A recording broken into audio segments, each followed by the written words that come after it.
haven't let joy come into my life as much as I feel like I should have recently. I was so,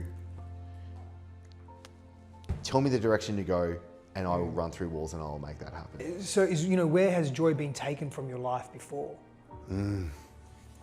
That's a great question. And also compromise, like where did you witness compromise taking place in your life? Namely growing up, maybe between your parents, maybe you saw that in your father or your mother. Can I tell you what comes up for me?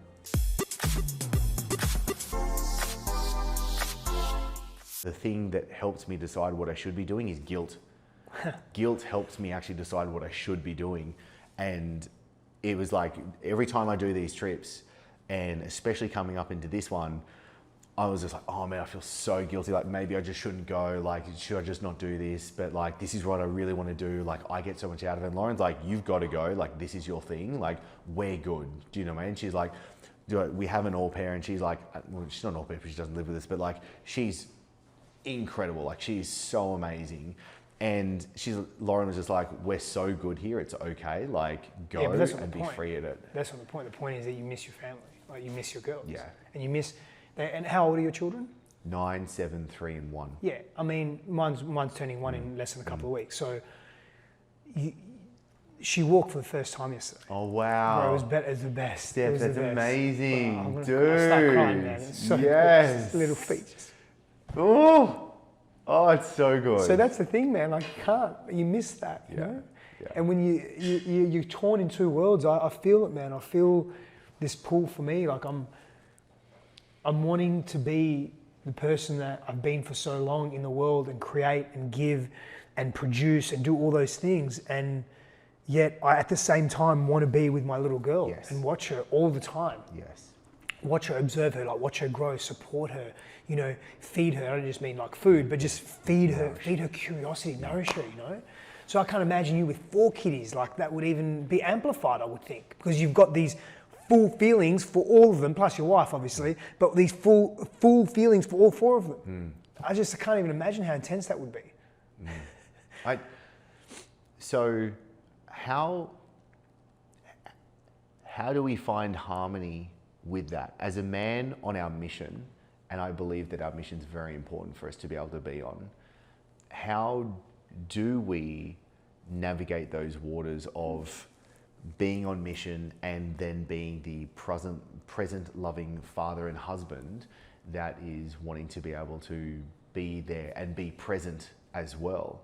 And like, not just physically present, but like mentally, emotionally, spiritually present when actually there as well. Yeah, because man, to be honest, there are times like even today where I was just thinking, I have a fairly, it's not that, I don't have that much of a compressed day today, but it's a little compressed, right? And so I was with my daughter, but I was thinking about my day and working it out and making sure I get to the place I need to get to and do the things I need to do. And then I'm thinking, I should get my phone and message that. And so I'm not with her. Yeah. But to answer your question, I don't know if I've got an answer to that. But what I do know, it's not as simple as acceptance and surrender. Because, I've been telling myself, I need to accept my circumstances of this is the path that I've chosen. I've wanted to choose fatherhood. It wasn't an accident per se. It was very deliberate. It was very curated. It was very ceremonial and very ritualistic and all of those beautiful things. And nothing can prepare you, as you know, for fatherhood or parenthood and what that actually entails. So I've chosen this, yet I feel like I am in these two worlds. And so I was speaking with a dear friend yesterday, and he said to me, and he's got 2 children, he said to me, it's not about acceptance and surrender. It's about you now have a new operating manual, a new owner's manual for your life. And that's probably, if anything, what you need to accept, but you need to start reading that new owner's manual. So what I used to do in the ways that I used to do it, and I'll give you a ton of tangible examples, right? Yeah. That we take for fucking granted. Yeah. Like for example, yesterday, the night before I should say, my baby girl was up in the middle of the night. It's a rarity. It actually doesn't happen too often now that she's sleeping during the night, but it happens. So I slept maybe 3.5, 4 hours. Not great optimal sleep. I trained pretty hard the next day because I thought, fuck it, I'm going to train. I only did 30 minutes, but it was tough. And you can relate. Like when you want to go, right? That afternoon, yesterday afternoon, I was tired because I trained hard, I hadn't slept. And I thought to myself, wow, I can't just go for a nap. I can't just sit on the couch and say, I'm not doing anything today and I'm just going to watch TV for a minute. 30 minutes, an hour, whatever. I can't do that because my daughter needs my attention. Our schedule is all around her. My schedule used to be all around me. Yes. I used to have 7 days a week to work, to create, to be inspirational within my own creative prowess and presence. I don't have that space anymore. My weekends now are with my family. No, I'm not saying I don't want that. I'm just saying things have just drastically changed. It hasn't been a gradual thing. Hasn't been this, what's that word called, where you're weaning off an old routine or pattern. I've gone from this to this, a completely different paradigm. And so therefore my owner's manual for life is completely different. And I'm still reading the old owner's manual. So I'm still in deficit and I'm still feeling grief and guilt and shame that I can't produce in the way that I could produce, and insecurity around my significance. And so there's all these things that are happening, but I'm still reading the fucking old owner's manual. So when you ask that question, and what I've been, really deliberating on the last 24 hours is, I need to start reading my new owner's manual. And that actually does entail me accepting more grief, and also accepting that my grief has a timeline and I can't keep dwelling in the past. And now I have to create efficiencies and proficiencies and ways of being with this new owner's manual, with this beautiful being that I love so much, and my family unit that I deeply care for. So I think that's the way I could answer that question, and I have not mastered that yet. I know now I'm on the path in a deeper way than I was literally 24 hours ago, because that conversation was quite riveting and revealing for me. Yet I haven't fully embraced that. Now, I do have efficiencies, I've created those, and I get a lot of stuff done. But in terms of the spaciousness that I feel within my being, and the spaciousness to create, because that's my passion, whatever it is I'm creating, whether it's a program or being with a client or ideating on the next move in one of my businesses, that spaciousness isn't quite there yet. So I don't know if that answers your question or helps. It answers it brilliantly, dude. No, because I think a couple of things come up with that. And one, I love that you said it's not about acceptance and surrender, because I've heard that stuff and it just felt like a huge cop-out to me.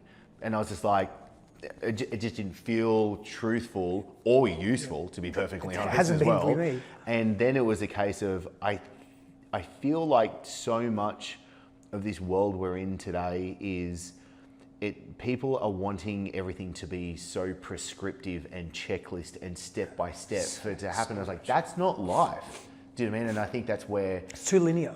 Yes. And life isn't linear. No, at all. But what can help is being able to have the influence and the advice and the mirroring back of a fantastic human being such as yourself to be like, okay, this really helps. You trigger something in me and go, yes, that's a fantastic thought. How I am able to then apply it, always ensuring that I'm holding responsibility for what's going on in my world and how I show up to the world moving forward from there as well. Because it's been a really interesting, I remember years ago, this was ages ago, I spoke at this marketing event and I got asked to sit at this it was like this 7-figure mastermind thing, this one day get together after the event, and it was all dudes, all successful entrepreneurs. I didn't feel like I belonged in that room then at all. And I remember everyone had to get post-it notes and write what are the biggest frustrations and problems that we're having. And then what we did was we went through this exercise, kind of putting the post-it notes kind of together, categorizing them all together. And the most common one was we felt guilty when working because we weren't with our family, or we feel guilty when we're with our family that we weren't working. And I was like, oh, this is terrible. Fellas, what are we doing to ourselves? So this understanding of wanting to, dare I say, conquer in our mission and move forward and be able to do these things. And you highlighted so brilliantly, you pointed it out and he's like, do you mean you're getting after it? And I'm like, I really feel that. And I feel that there has been something interesting, and I'm literally in the mix right now. So I'm speaking and sharing from a point of me trying to figure my shit out as I go through this process. 4 months ago, selling the company, very much thinking I knew exactly what it is that I needed to be able to do. Now feeling like, okay, there's a couple of tweaks that I need to be able to make, and what are the principles, what are the heuristics, what are the compass points that I need to be able to then best decide what I'm doing on this. And it was one case in point where I was thinking about what's the minimum amount of profit that I want to be making, and what's the maximum amount of output of work that I want to be doing to then help me decide what's the business model, economic model, blah, blah, blah, that needs to be able to make that actually happen. And obviously that was a very masculine, to the point, do you know what I mean? Like, I'm just going to be able to make this happen and just like forward step through this. And that's helped tremendously. That has helped, being able to figure that out, because at one point... And you have figured it out. I feel like I'm super close. Am I there? Awesome. There? No, but I feel like it's... Honestly, I feel like after this trip is finished, I'm going to nail this. Yeah. And I had the thought, when thinking about someone's perfect business model, or what they should be doing on a professional level, for example, it was a case of, well, I have these amazing 4 daughters and this wife, and with my daughters at 9, 7, 3, and 1 at the moment, like, they're only going to be this age once. Yep.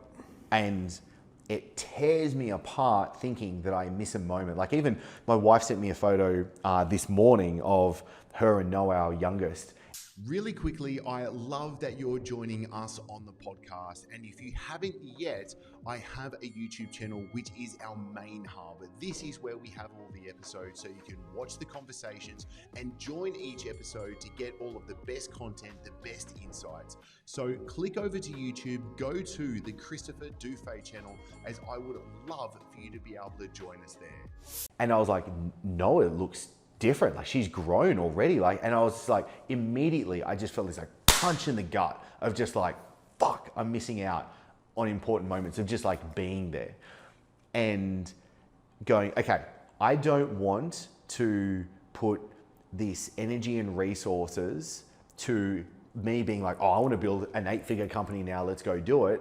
When I'm like, no, actually, I have a priority and I have a want to be able to have time and presence with my children in this time of their life right now, because I also know they're going to become their sovereign individual selves and want to go out into the world. And that's the entire point of us being parents as well. So how do I use the most of that? I want to spend time with my wife, because I really feel like in the last 10 years, we were on different tracks, but going in the same direction so much. And what was really interesting recently was, for the first time, there's so much I want to unpack with you here, dude, because for the first time, I felt like I see her for who she is right now. Like, this amazing, incredible woman that I just admire just so much. And she's saying as well, like, oh my God, like, I see you for the man that you are today. And she's just so into me. And like, just having time together has just been like amazing. It's almost like we literally said, it's like we're coming together like life 2.0 together. It's like we're re-meeting and re-dating and going through this process. So there's very much this new chapter right now. And then I've then had that going on. And then on this other side, there is the professional side of, how do I work out the mission that I'm on so that I'm able to have harmony between the two. Does that make sense? Very much so. And it's a challenge. I think it's a challenge any aware human being that has competing value sets that are very important to them will struggle with this and be challenged by this at some point. And I think the challenge is the way through that new version of self coming through. So becoming that new version of self that operates in the gifts that is he or she, and the intimacy spent with loved ones. Because, you know, we've all heard this before, at least many of us have.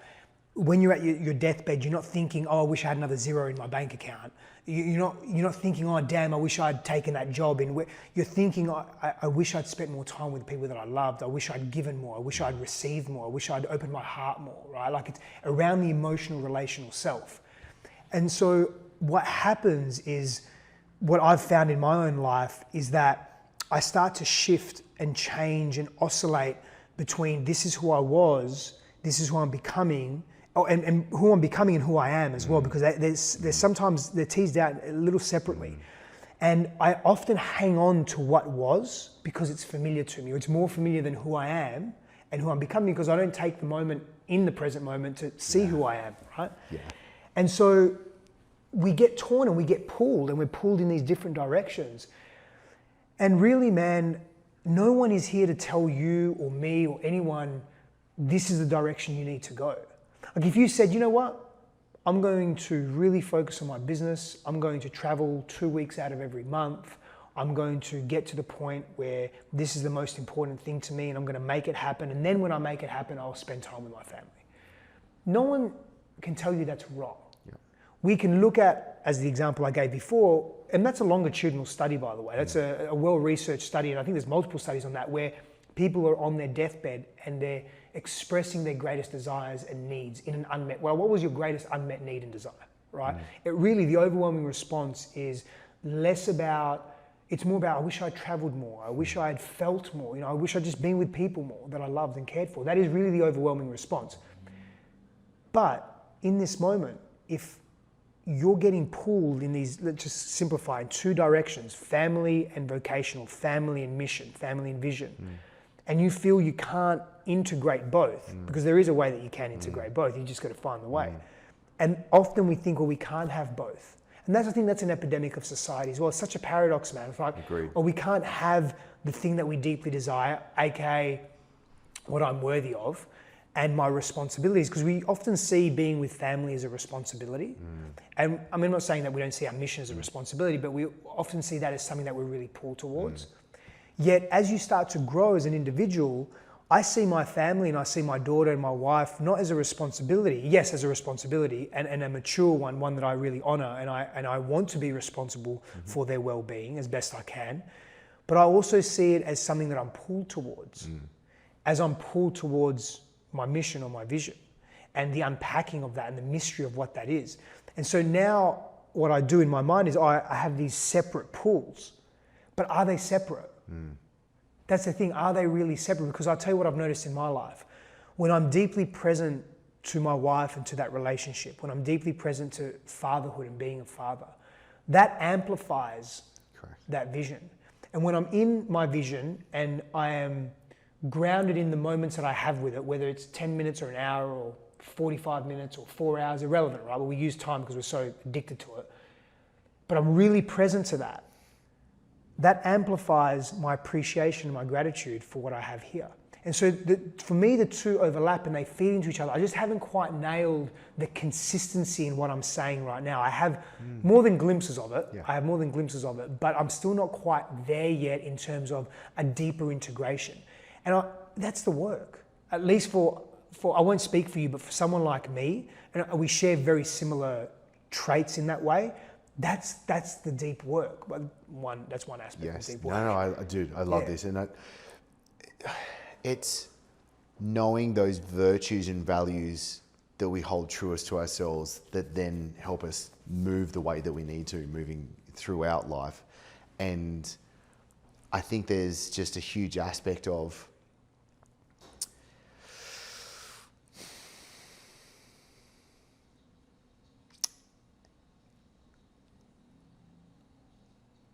I haven't let joy come into my life as much as I feel like I should have recently, like reflecting and looking back. And I was so, tell me the direction to go and I will run through walls and I will make that happen. Yeah. It's all about goal orientation and all about achieving the objective. I think when we get hyper focused on that, it's been very true for me, everything else falls by the wayside. Yeah. The joy that resides in the present moment of slowing down, it's not that it's not there, it's that we can't see it. I can't feel it. I can't experience it. Therefore, it doesn't become a visceral part of my experience. It doesn't become a visceral part of my life. And therefore, it becomes more elusive. And that's another thing I can really relate and resonate, man, like this level of seriousness that is required in order to achieve the thing that I deem to be so fucking important. I'm not saying it is. It isn't important, sorry. But my relationship to certain things I'm seeing lately because of the birth of my daughter just completely shifting and changing. Like I'm more interested in capturing moments with my heart and my mind and my eyes and my phone if it's there. And really prioritizing her well-being. I'm pissed off here that I can't, You know, in Australia, we're putting little kids in the ocean or in the pool, swimming lessons when they're 4, 5, 6 months old. Here in America, the culture's a little different. I'm trying to, she's old enough to get in now, but I can't get her in for her routine at the swim school that's not too far away because of her sleep thing. And I'm like, I want to get her swimming. She's nearly a year old. Like, these are the things that really light me up. I want to see her swinging off rings. And like, I watch little babies and how far can we push them? How far can we expose their bodies and their minds to Or new at least things? not limit them. Not limit them, that's right. So I want to spend my time. And then again, back to what I said a moment ago, I also equally want to spend my time in all my businesses. Yes. Because my businesses are an extension and a reflection of Yes. what I value so deeply and what's important to me. So yeah, it's a tough one, man. It's tough until it's not. I know that maybe sounds redundant, but and I think for me, it needs to be tough for me in order to make the change that will serve the person I'm becoming. Okay, so this is really good because for me, what also comes up is I feel like I had a conversation yesterday, and it's something that's been reflected back to me quite commonly recently, and I was like, "Wow, you've got it all, Chris." And I was like, "Yeah, I very much consciously, to my best ability, looked at all of my areas of life and wanted to be able to achieve and be and have and do in those areas of life. Like, I want to be in great shape. I want to show up and perform on a physical level every day. I want to be financially and wealthy successful. I want to be able to do work I really love. I want to be able to have an incredible relationship with my wife. I want to be an absolutely fantastic father. I want to be great with my friends." And it was like, yeah, like, okay, I feel like when I really honestly look at myself and I put down the kind of like the unworthiness that I feel like is kind of like plagued so much of me throughout life, and kind of like being able to like dismantle that as well through doing work, I'm like, yeah, I'm doing really well. And one thing I feel like was great that I can kind of pinpoint a few different times as to what landed for me was I just don't like making compromises. I don't like thinking, well, I can't have that because I've got to do this over here. Like, I want to have a fantastic marriage and family life, and I want to be fantastic on conquering with my mission as well. I don't want to make that compromise. When you see other men, Steph, having compromise in their life, what is it that you do to be able to pierce through that, to be able to get that message where they don't have to fall to that kind of cultural narrative that might be there behind it? Can I ask you a couple of personal questions? I think that Please, will go help for support it. that. Yeah. I know you're pretty much open book Go anyway, for it. like me Yeah. as well, yeah. So interesting, your relationship to compromise and joy as well, right? So are your parents still together? Yes. Yeah. Do you have siblings? I have a brother, but I'm 25 years older than him. Whoa. From the same parents? Correct. Wow. My parents were 17 when they had me. Wow. Yeah. And then 25 years later, they had your brother? Yeah. I had a sister, which was a stillbirth when I was 18 years old. When you were 18? Yeah. Wow. Were your parents trying to have Yeah, they were children consciously the whole trying way to. through? Oh, no, not all the way through. No. Just later? Yeah. Wow. Do you have a good relationship with your parents? Amazing relationship. Yeah. I mean, it shows in your family unit and your family dynamic as well. Well, I can go one of two ways generally. Yeah. So, the immediate question that came up for me, I just wanted to get Peel it apart, dude. Go for it. Like, seriously. I want to jump in and say thank you for listening and supporting the show, as at the moment we don't run any ads on the show. And if you're getting value, if you're loving the show, then I invite you right now to share this episode. Share this directly to a friend or share it on your socials. And when you do share it on social, please tag me so I can personally say thank you to you.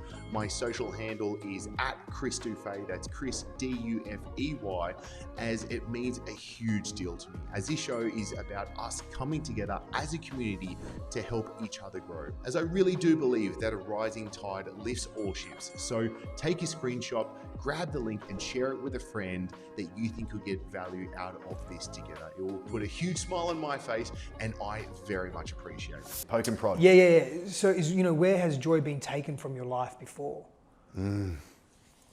Or where did you give your joy away because you had to prioritize someone else's needs and not your own? And I don't know, maybe that's some type of symptom of being an only child. Depends on the family dynamic, That's a great question. And also compromise, like where did you witness compromise taking place in your life? Namely growing up, maybe between your parents, maybe you saw that in your father or your mother. Maybe you witnessed it elsewhere, but these are just, they're interesting words that carry a lot of weight and value. Can I tell you what comes up for me? What's coming up for me is, I'm going to speak specifically, was my dad having so much joy that he didn't achieve the things that he said he wanted to achieve? So did I interpret that like, for me to achieve, I can't have joy? That's just what comes up for me straight away. I'd say that's pretty fucking powerful and very insightful of you as well. So let me speak back to what I heard. Yeah. He didn't achieve all the things that he wanted to, but he was also in deep joy. You got a good relationship with your dad, right? Yeah. You love him, yeah? Absolutely. Look up to him. Yeah. Yeah. You honor him. Yes. Probably as a kid you pedestalized him. I'm just going to let completely rip right now. Yeah. Right? So. Or not. Dad, I love you. Yeah. There was a point in my adolescence where I lost me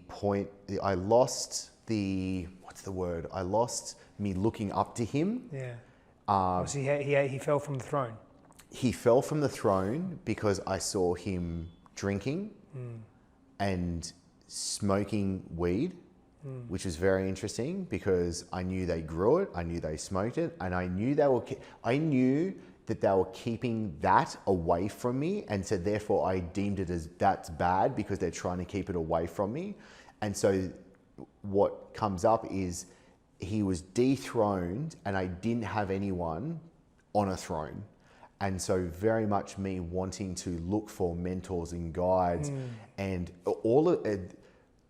95% of the inner child work that I've ever done, which has always been extremely powerful for me, was I have this little Chris Dufey next to me, and he's just wanting someone to say like, you're doing good, you're on the right path, it's all okay, like having some sort of guidance along. So you can see, right, how men, you're not alone in that. I feel that. And particularly, to be more specific, I would have loved to have that from my father. Full acceptance. That's where probably some of your unworthiness comes from as well, or at least many men, is that we want this acceptance, we want this unbridled love and to be seen by our fathers, right? Particularly as we're moving into adulthood. Like, confirm that I am becoming a healthy man. I need the confirmation from someone that I've deified, because that's what we do as children, for so long, and I look up to for so long. And when we don't get that, we feel empty, we feel unworthy. And we attempt to fill that void and fill that gap through achievement and success. Yeah. And so it's no surprise that you've been on this journey for so many years, achieving and succeeding in your field, your chosen field of focus and expertise, being recognized, but underneath all that, potentially, there's this, Dad, can you just recognize me for who I am, as I am, right? Can you not lie to me? Can you not batter your body? Like, you look at your body and how much you respect your body. Your dad didn't do that for a period of time at a pivotal moment in your life, or moments in your life where you were transitioning into manhood, from adolescence, from boyhood to manhood. And that stays with us. It scars us, but it leaves a very strong imprint in us and upon us, right? And so our behaviors and our values can often be formed from those very deep imprints that we experience. And so there could be a confusion there, but even now when you're looking at, I'll use me, I won't even use you as an example. Even now when I'm looking at the achievements that I want to create in my life, there is still a part of me, and I've done a lot of deep work around this father wound, right? There is, and inner child work as well. I mean, I have courses on it. It doesn't make me great at it or any capacity, but from a place of integrity, I love inner child work. I deeply resonate with that process, or the developmental psychological aspect of inner child work, and how that impacts us as adults. And when we do that work as adults, we shift the trajectory of our lives. For me, there is still a part of me, if I have to be honest, that is, to simplify it, Dad, look at me. Dad, Baba, look at me. Like, look at how good I am. Look, I've got this, I've got that, I've done this, like, look at me. And now, he's still alive, he's in Greece. I know And I know he's very proud of me. But growing up, it wasn't like that. And that imprint is still stronger than the adult knowing of he is proud of me. Thank you so much for saying that, dude. Exactly the same. And my father will say to me, Jimmy, I'm so proud of you. You're doing so amazing. This is incredible. And he fucking means it, I guarantee it. I do, but it's funny because as you said that, I was like, you were saying it, I was like, yeah, but for me, it's not landing though. Like, that's probably why, because you didn't feel that at some level growing up from him. Does that mean therefore the wound is always there? Yes, and I don't think our wounds go. I mean, they can dissipate. It's so much complexity. There's neurological complexity, there's psychological, emotional, relational complexity. So for them to just go, maybe, maybe not. However, our relationship to them can completely change. That to me is very true. So what that looks like is we're less reactive, we're noticing more our behavior and the come from and what's underneath that, what's feeding that behavior. Is it an old pattern or trauma or wound that is unresolved? Or is it resolved but there's layers of it coming up because we're having constantly having new experiences? Like you can say, oh, I had my child and she's 9 years old. But then when you have another child, oh, it's not that you're a new parent again. Yeah. It's a completely new child. It's a completely new being. Yeah. A cluster of personality and being and you're in a different place in your life. Every moment we're changing. I'll leave this interview, this conversation, an interview. I'll leave this conversation a new person. Yes. Like that's the reality of it. I'll drive for half a second, I'll be a new person. Yeah. So when we add complex relationships and trauma and difficult and pain and death and challenge and low self-worth and breakups and bad sex and good sex and all these things into our lives, we're not who we were 10 years ago. You're not who you were 5 years ago when you were 5 years old, but you are. Yeah. Because all those imprints remain in our psyche and they influence, inform, and impact everything we do, largely unconsciously. We can't escape that, but what we can escape is the reactivity. And how we do that is by knowing ourselves in deeper ways. How do we do that? We explore ourselves in deeper ways. How do we then explore ourselves in more meaningful ways? We do the visceral work, we do somatic work, we do psychosocial, psycho-emotional exploration. We get into our bodies, we close the trauma loop in a dysregulated nervous system that's still informing the way we think and feel and the aversions that we have to people and how vulnerable or not vulnerable we are. That's the path that we've got to go down. The greatest gifts that I have given myself is to be willing to go to the most uncomfortable places within myself and, full circle moment here, is learn to celebrate myself and be in joy. Because I thought I was unworthy to be in joy because I was treated so poorly as a child. So I made that mean I'm a piece of shit. I'm worthless. I'm not enough. I don't deserve. I'm not alone in that. I don't know what the details of your experience, but you're not alone in that disconnect with your father. Maybe your father wasn't violent. Maybe he wasn't super distant. But he did things that created doubt in your mind. And how you interpreted that as a boy, becoming a man that's very impressionable and very, I don't know who I am in the world, makes all the difference as an adult. And we can trace back and pull back to those moments during our developmental years that forge so much of who we are as adults. And one more thing I'll add to that. My wife says this, Christine says this often. Why is it important to go to the core of our wounds? It's not to relive our past. That's actually not healthy and not fruitful. That can be quite damaging. But why it's helpful is, I'll give this analogy. Imagine a thin gold chain, and that gold chain is all knotted up. And you're trying to undo the knots, and you're not having any luck. But then you get to that one knot. It's the original knot of all the knots. Yes. You get to that one knot, and then all the other ones come undone. Yes. So when we get to the original core wounds of us. Yeah, so this is the joys of getting an Airbnb across from this fire station. Just let that, that's all right. Let him pass. This is the importance of addressing that core original wound, that core knot. When you undo that and you unpack that and you heal that, then everything else that's followed from that, that is compounded on top of that because of that, also starts to unwind. So it's not the last breakup, for example, or it's not this stage that you're in right now in your life where you are feeling a little unsettled and, hey, what does Chris want? What does Chris want is an older question. way older. I'm not saying it has no validity now, but what does Chris want and who is Chris is an older question of identity forged maybe when you were 5, maybe when you were 10, maybe when you were 12 or 11 or 13. It's an older question of what does Chris want? More importantly, why is that such a big question?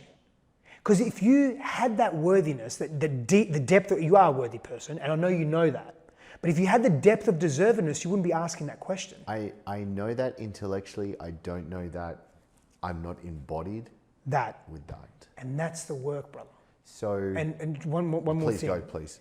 When I look at you and I see that, and maybe there's some projection here, because we're human, there's always going to be some level of transference between us. Nervous systems, minds, and so forth. I see you a little boy wanting that. And I feel sadness. I feel his sadness.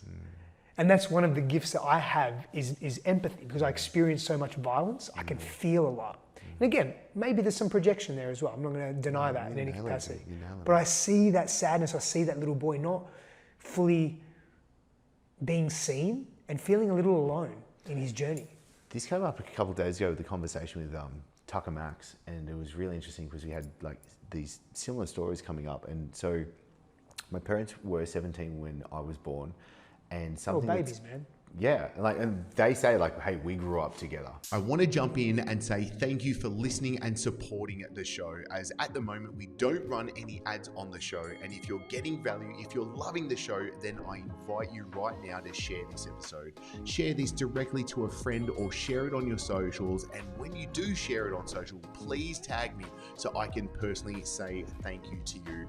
My social handle is @Chris Dufey. That's Chris Dufey, as it means a huge deal to me, as this show is about us coming together as a community to help each other grow, as I really do believe that a rising tide lifts all ships. So take a screenshot, grab the link and share it with a friend that you think could get value out of this together. It will put a huge smile on my face, and I very much appreciate it. It was amazing because I had this really small memory of being at my dad's 21st.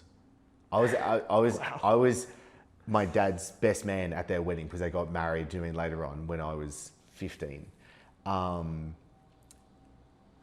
Stuff that has come up through psychotherapy and psychedelics and seeing every healer you could possibly can, doing all that fun stuff, was I wasn't wanted in this world when I came into it. And when I have had suicidal ideation come up so frequently in my life, even a month ago, perfectly honest, I was like, what's the point? Why am I even here? I'm not even wanted here. Like, just, if I go, I'll be forgotten super quickly. It doesn't matter. Do you know what I mean? But then thinking, I have this amazing family. Like, this is so much, but these thoughts are still coming up. Do you know what I mean? I'm just like, what the fuck is going on right here? And that feeling of I'm just not wanted in this world. And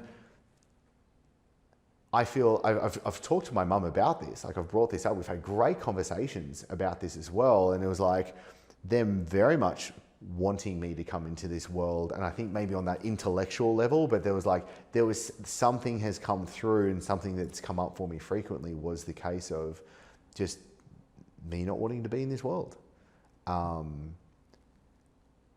And that being linked to me feeling unworthy. And what you said, something that I picked up on as well within myself, was I'm shit at celebrating things for myself.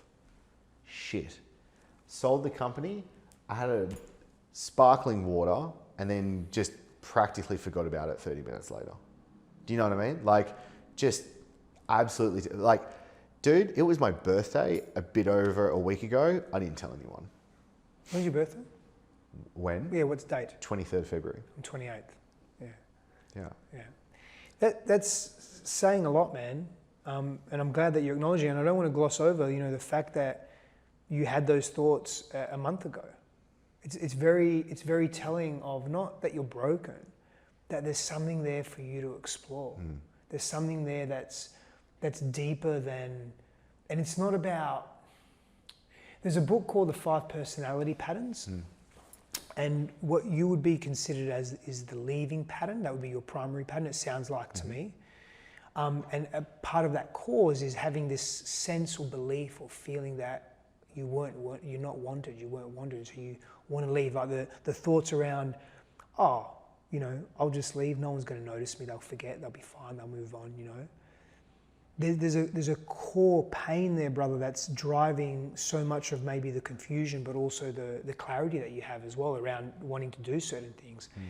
And when you really deal with that and move it at a visceral level, like, you know, somatic work, like, and you actually feel those feelings that never had a chance to be felt, like you feel the unfelt. And that's a process. It's not like a one-off thing, right? Yes, psychedelic medicine or plant-based medicine can assist with that. You know, psychotherapy can assist with that. Somatic work, inner child work. But it's this commitment, this deeper commitment to self. And the first part really is you just acknowledging it as you are, and bringing it to light and not carrying it in shame. Because where most people will kill themselves and hurt themselves and not trust themselves and go through with ending their physical life is they hide it. They hide it. And so some of the work for you could actually just be, you know what, Chris? I need you, and I would say, you know, I would invite you when you go home in a few days or whenever it is, can you actively go and celebrate your birthday with a group of friends that you didn't tell, that you'd want to tell, and take them out to dinner and pay for it, or have them pay, even better, have them pay for you and ask them. I always pay for dinners and lunches. Yeah. Always. So say to them, I want to invite you guys out, peeps out, and I'd really like for you guys to just chip in and me not pay. It's not because you can't afford it. It's not because you're a cheapskate. It's because you're breaking a pattern, brother. And it's in those moments, that's work too. Sitting in psychotherapy for 2 hours is also work, or in ketamine or MDMA or whatever it is, right? Or psilocybin, but that's also work too. And taking your wife and celebrating, are your parents live in Queensland? No, they're in Sydney. They're in Sydney. Can someone look after the kids? Yeah. Taking your, and maybe you've done this already, but do it again. Fucking amplify it. Go to the best hotel in Queensland. I know you can afford it. I know you're a man of affluence and abundance. And have a night where you guys splurge, celebrating the sale of your business and the completion of that aspect of your life. Because that's another thing that we don't do very well, man. We don't complete cycles of action, but we don't complete aspects of ourselves. And so they linger. We've moved on consciously into this new version of self, but we haven't completed this. Who you were in the 10 years that you were to build that business is not who you are today. It's part of who you are, but it's not fully who you are. But you haven't completed the cycle. That's why funerals are so important. That's why death rituals are so important, because they help complete cycles. They also help us grieve. Maybe you need to grieve who you were the last 10 years. I mean, it's well beyond that as well. Like I'm talking childhood here, right? But I'm using that as an example. When you celebrate that, you're also closing a chapter on that, but you're also giving yourself permission to grieve what isn't anymore, because it's so familiar. Because you may be saying, well, what am I grieving? I had a great time. Yeah, you did, but you're not that person anymore. Your identity now has shifted because that business that was so much of who you were is not you anymore. You've sold it. You've moved it on. You're not associated with it. Therefore, your identity has been fragmented from that now. You've got to grieve that. You haven't. So I think, you know, your work is continuing to not be in shame and to be open in your heart like you are now. And I fucking love that. And I appreciate that. And as a reflection, we need more people, more men like that. Because that there, what you shared, you said it a little bit in passing, but you said it, and you said it very clearly around, oh man, to be honest, even a month ago, I had those thoughts about really, who am I? Maybe ending my life. People need to see that, because when they look at you, you're a beautiful human being, you're an attractive man, you look after your body, you have a beautiful family. That's not fake. None of that shit is fake. I don't feel fakeness from you. And there's a part of you that's hurting. And so I'm not saying focus on the hurt. I'm just saying, if I was to give you a briefcase of $100 million right now, tax-free, no strings attached, you'd say, cool, I'll take that. Well, if grief comes to you, or pain comes to you, or anger comes to you, or unworthiness comes to you, or suicidal ideation comes to you, can you greet that in the same way? with the same level of tenacity and curiosity. You know, it's interesting. If you gave me the briefcase of cash, it doesn't change my life from what it is now. I wouldn't imagine it would. Even if But you give me the briefcase of everything else, that's the stuff that actually really matters. I was using a very generic example. I probably should have used something different for you because you don't need it because you're where you're at. I guess Yeah. it would. I'm sure it would help, but it wouldn't. I'm still wearing the same clothes. Yeah. I'm still doing exactly everything the same. Maybe the toys would change. That's it. Yeah. Can I ask you, Stefanos, then, as we grow and evolve as men going throughout life, I see myself, feel myself so utterly different from not that long ago, and accepting that evolution and that change that I've been able to go through, that we all go through as well. And in a marriage, in a loving relationship, I'll use myself as an example with my marriage with Lauren, and then being able to be in this situation now of, okay, I'm seeing you for who you are here now, not with this baggage or kind of like dirty lens that I might have had that was the history of before sort of thing. If I clean everything out, because I had this insight as well, and it was like, for love to really be there, curiosity is an important element of that as well. To be curious, I want to be curious. I want to see the Stefanos that I'm seeing today here right now, not the dude, like we first met in Bali. Fuck, how long ago was that? 6 or 7 years ago. Shit, dude, that was a long time ago. Like, do you know what I mean? Like, I'm not taking any of that. I'm here for you right here, right now. Side note on that though, I remember you equally as kind and loving as you are now. Makes my heart smile, man. Thanks, I just as a reflection, like I remember how warm and welcoming. Well, I remember walking away from having that get together with you, just being like, fuck, he was a cool, amazing dude, like really blown away, and you've just gotten better and better, dude. Better and better and better. Yeah. Like, I was pumped knowing that I was getting to sit down with you today. Pumped. Yeah, me too, man. So when it comes to these evolutions that we go through in our life, how do we best have that in a marriage? Like, if we just to give it the context and the container of a marriage, how do we best have that? I like what you said about curiosity, right? And so for us to be genuinely curious, we have to have a regulated nervous system, because when our nervous system is regulated, when we're in parasympathetic, not that sympathetic nervous system isn't useful, it's very useful. You know, if terrorists came through the door right now, we would need to activate our sympathetic nervous system and do what we need to do. Yeah. However, I think we're very hypervigilant in the world that we live in. And so we're overly activated in our sympathetic nervous system, so we're dysregulating our nervous system. Therefore, we see everything as threat, particularly loved ones, because they carry the greatest risk, especially those that we love, right? Because we lose them, or we're so invested in them. You know, they in our perception, it's like, oh, if I lose that, or if I damage that, or if I hurt that, or that relationship, or that person, there's greater risk for me. I have more to lose, right? That's at least the perception for most of us. Otherwise, why are we in a relationship? Especially intimate relationship. They were the most vulnerable in that. They've seen us physically naked, but emotionally naked. All those things, right? And so we have to learn to regulate our nervous systems.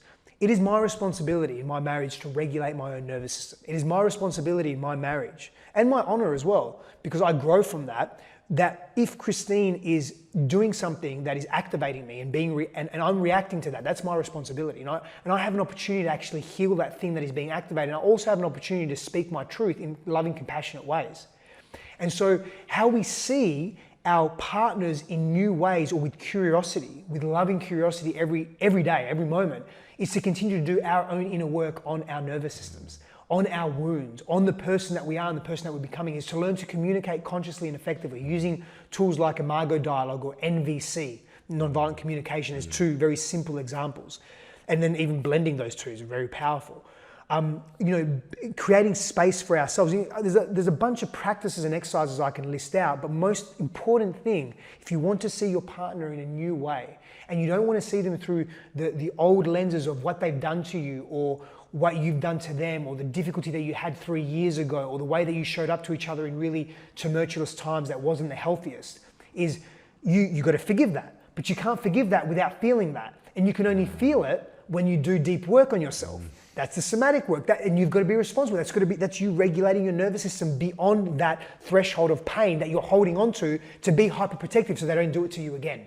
It's our fucking responsibility as individuals to do that work. So you've got your wife and you both being willing and committed to doing that inner work. Man, the relationship dynamic is going to enhance, and the chances that you see that person not through old lenses is also heightened. That's how I would respond to that. Brilliant answer. My God. I'm taking that. I'm going to rewatch this. I'm going to take some notes, and I'm going to make sure by the time that I land and get back home that I can sit down with Lauren and actually really apply this. This is brilliant. And make time for each other as well, man. Like I find you probably definitely can relate to this. I mean, I don't want to assume, but I'm going to assume. Yeah. The first year of having a kid, man, it's been tough on me and Christine. Like it's been, and you guys have gone through it like 4 times. I'm sure it maybe gets easier. I don't know, maybe not. Like, I don't know, probably not. I mean, it's been tough on our relationship in terms of, again, we had all the spaciousness we wanted. Hey, Christine, I'm going to go to Morocco with my friend because he invited me. I'm going to go to Turkey with my friend because he invited me. I'll be back in a week. Actually, you know what? I'm going to go with him. Why don't you come and meet me in Greece later and we'll spend a week? I can't do that shit now. Yeah. No. And I'm very privileged and blessed that I can do that. Yeah. Like in terms of I have the means to do that, and I was doing that before. I can't do that now with a little bubba. I don't want to. I don't want to leave my girl for 2 weeks. Fuck that. I struggle when I have to leave her for a few hours. I told you that. So we have to re-identify our whole relationship again. And we haven't had a lot of time because we've been a little bit in survival mode as well. Not because our daughter's difficult, quite the opposite actually, but it's just a lot of energy has gone there now to her. What about us? And so we have to make effort to spend time together, effort to do kind things for each other, effort to not be reactive to each other when we're frustrated because we're overwhelmed, particularly me, man. Because when I get overwhelmed, I shut down, I get upset, I get agitated, I get edgy, I get abrasive, you know, like some of my patterns. Dude, that's me for sure. Yeah. And so I've got to keep that in check. How do I keep that in check? Doing the things that help me regulate my nervous system. My breath practice, my stillness and silence practice, get up early, have routines, go to bed at a particular time. Morning routines and night routines are very important for me. Exercise on a daily basis, move my body, take myself to intensity, get in my cold plunge, like, you know, read, like do the things that fill me up. And then you may be thinking, well, fuck, how do you have all the time to do that?